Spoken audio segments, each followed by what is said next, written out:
ekipa, ja sam Nika, a vi gledate kanal Europskog parlamenta.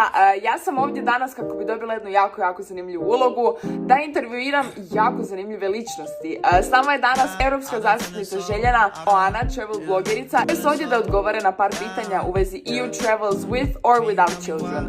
Ja vas prepuštam prilogu, udobno se smjestite i bilo mi je i više nego zadovoljstvo raditi ovakvu stvar. Danas ovdje je s nama naša posebna gošća EU zastupnica Željana. Dobro došli, Željana. Ja ću vama pustiti malo par riječi da se predstavite na najbolji svoj način našoj publici. Pa hvala Nika što ste me pozvali i veliki pozdrav svim onima koji vas prate. Ja sam zastupnica u Europskom parlamentu, djelujem kroz odbore za vanjsku politiku i odbor za kulturu. Nakon mjeseci blokade i putovanja i sve, moje prvo i glavno pitanje, koje su preporuke Europske unije za neka sigurna putovanja?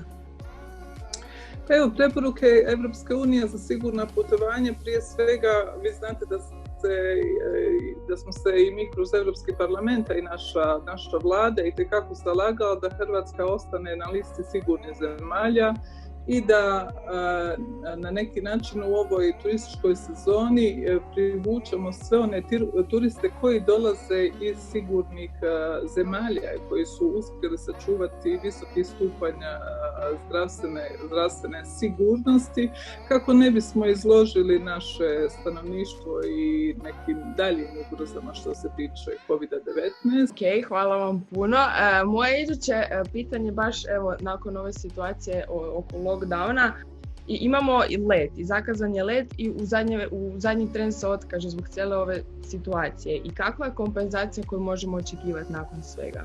Pa i prema preporukama Europske komisije i dalje je na snazi sve ono što je zagarantirano europskim građanima, znači i svim onim građanima koji su kupovinom karata imaju pravo na nadoknadu svoje karte, znači na novčanu nadoknadu.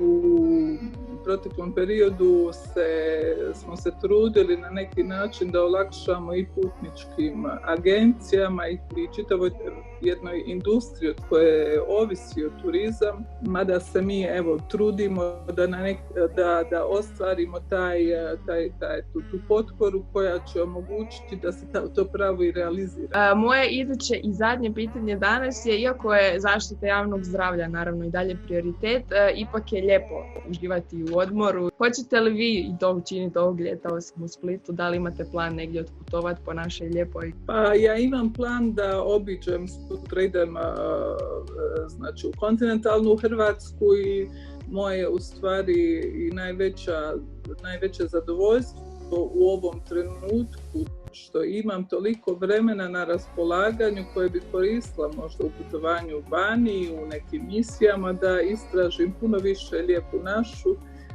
i to što toplo preporučujem i našim gledateljima i vašim pratiteljima, jer ja sam upravo završila izvješće o zelenom Erasmusu za mlade gdje sam i davala preporuke kroz svoje amandmane. Tu sam bila izvjestiteljica u sjeni i dugo smo vremena radili na tome, gdje smo preporučili da se i kulturna baština, povijesna baština i sve ono što imate u jednoj zemlji, da se ohrabruju mladi ljudi da obilaze, da istraže i da kroz ovu krizu upoznaju sve one ljepote koje možda ne bi ni znali ni cijeniti i upoznati da je nije bilo. Slažem se, definitivno smo dobili priliku malo biti zahvalni na svojem, jer smo ostali u situaciji kako jesmo. Vama hvala još jednom što ste odgovorili na ovih mojih par pitanja. Nadam se da ćete uživati i u Splitu, a i dalje i šire. I mojim gledateljima, hvala vam puno, gospođo Željana, što ste gostovali u ovom videu. Biće još jedan video na našem kanalu, a do tada želim vam ugodan dan. Uživajte, odmorite mi se dok još imate priliku i pozivam sve ovim putem da uživate i da shvatite koliko zapravo nam je lijepo, a nismo imali ni vremena ni prilike to shvatiti. To je to od mene, vi ako imate bilo kakvu završnu riječ, ja ću vam dopustiti. Znači uživajte, izađite i iskoristite sve ovo vrijeme jer ono se neće vratiti. Eto, hvala vam puno na lijepim završnim riječima. Evo, to bi, dragi gledatelji, bilo to od nas. Slobodno, evo, lajkajte, ostavite neki svoj komentar dolje i pitanja za iduće nastavke. To je to, uživajte u danu, a vama hvala gospođi Željana još jednom. Hvala i vama, Nika.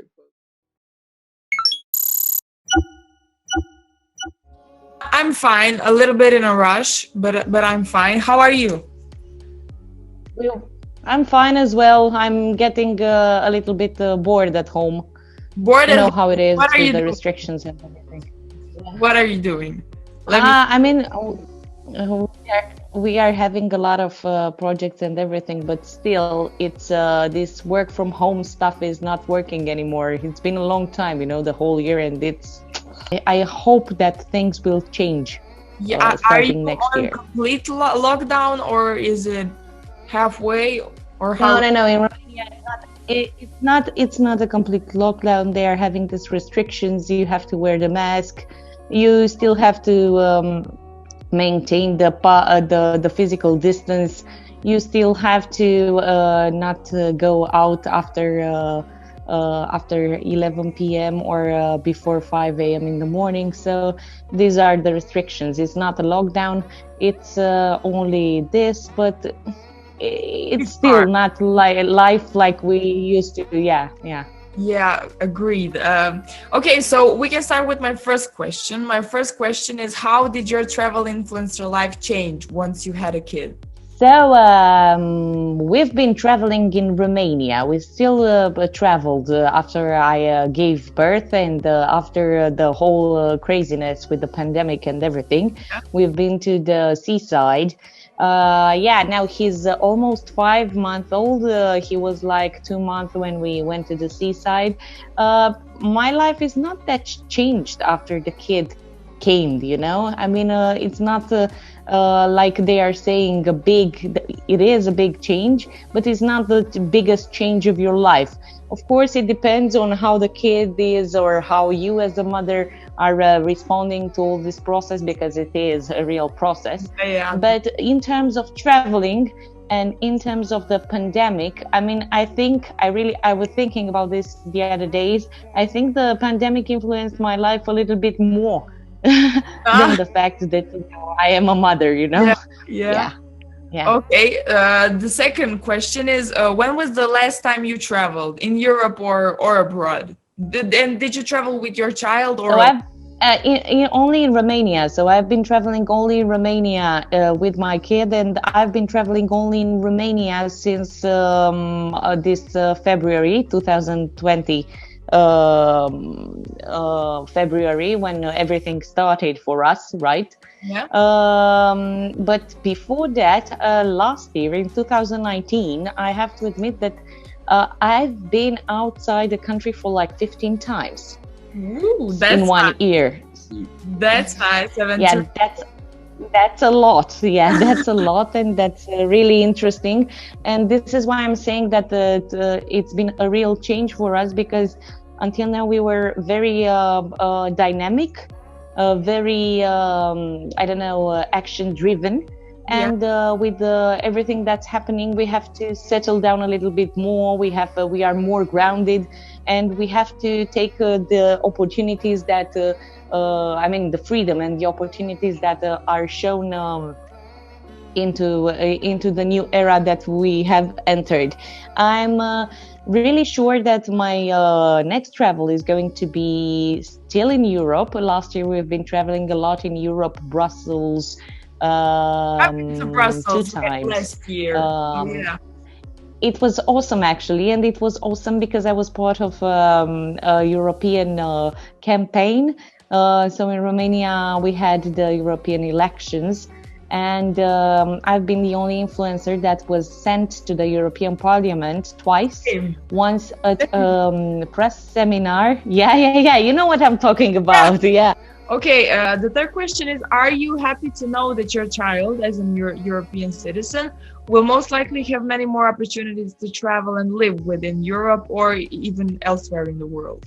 Of course, I mean, this is what I was thinking about during this the whole time during this pandemic, you know, the fact that I had a a whole lot of new set. I had a new set of liberties comparing to my parents. Yeah. Or my grandparents. My grandparents lived like 70% of their lives in communism, when nobody was traveling. My parents were like getting out of the country for the first time when they were 40. Oh. So for us, our generation, to get out of the country like at early ages, since we are kids, you know, since we are kids, it's a big difference, and we got used to it. And this is the kind of world that I want my kid also to live in. Agreed. Okay, so the next question is, how do you feel about young people enjoying the privileges of not only free travel in Europe, but also of mobility, like studying and working freely in any other EU member state? I think it's amazing. I think this is something that really shaped our generation, the intercultural exchange, and the fact that we can go in another country and learn not only their habits or their language, but the way of living. We can understand their politics, their way that they are making education. In Romania, we are having a big problem with the educational system. I think this is the biggest problem actually in Romania, the fact that people are not they are having access to education, but the system is not working properly. The kids nowadays are not aware, and even us, we weren't actually educated to go and vote. We weren't educated about international politics. We are not actually educated when it comes to how the political power is split in a country. So this is actually something that should be explained from an early age, so that everybody has to be aware of the fact that yes, you are a citizen, yes, you have rights, but you also have responsibilities. My biggest question is, and what I'm mostly interested about, would you want your child to have this experience as well, growing up? Yeah, of course. I think. I mean, maybe he will do better. I mean, this is from where I'm going, you know, because I know for sure that my mother is like, even if she's not saying this, she's like really proud because she's been working she's been involved with the European Parliament and the European Union when Romania became part of the Union. So she was one of the promoters in the beginning. Yeah, really. And at the moment, if you're asking me until a few years ago, and when she was telling me about the European Parliament and about the European Union, I was like, this is something that you're doing. Yeah, this is something that you're doing. I'm too young. I need to party all over the world. So please, I'm not interested in what's happening in there. It's good that it's happening, but it's not my business. It's not my business. And I think, exactly, I think a lot of people were thinking the same. And with the pandemic, we've started to look at things a little bit more serious. Of course, we have the advantage of 2 years ahead and 2 years of relation with the European Union and with the European Parliament actions. And I think it's great for us. And I also will encourage my son, Lucas, to do this as well. Not only to get in touch with young people, to get in European groups and to interact and to bring his ideas, to put his ideas on the table. To bring his own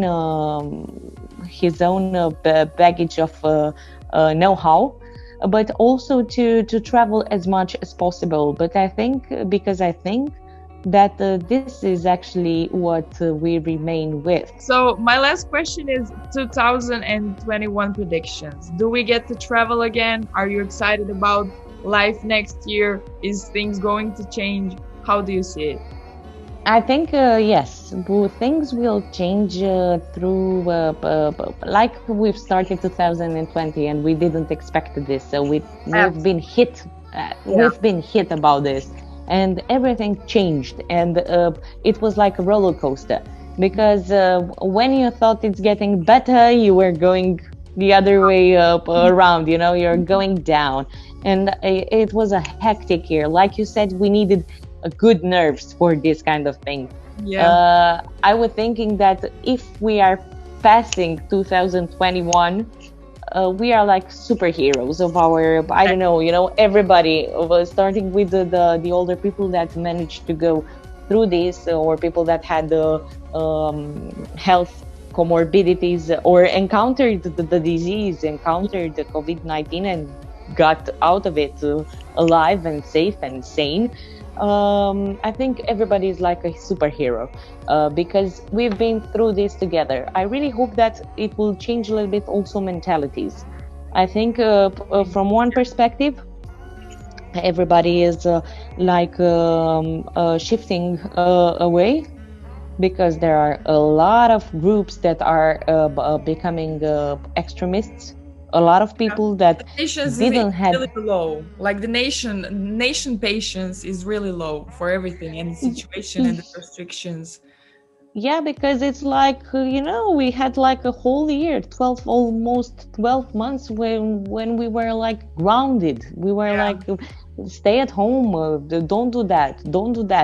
Maybe sometimes things were changing one day to another. Yeah. Or 1 hour to another. So of course everybody is like really, really stressed and anxious to do more. A whole sector of businesses disappeared. A new sector of businesses appeared. So it's change. Of course, it's really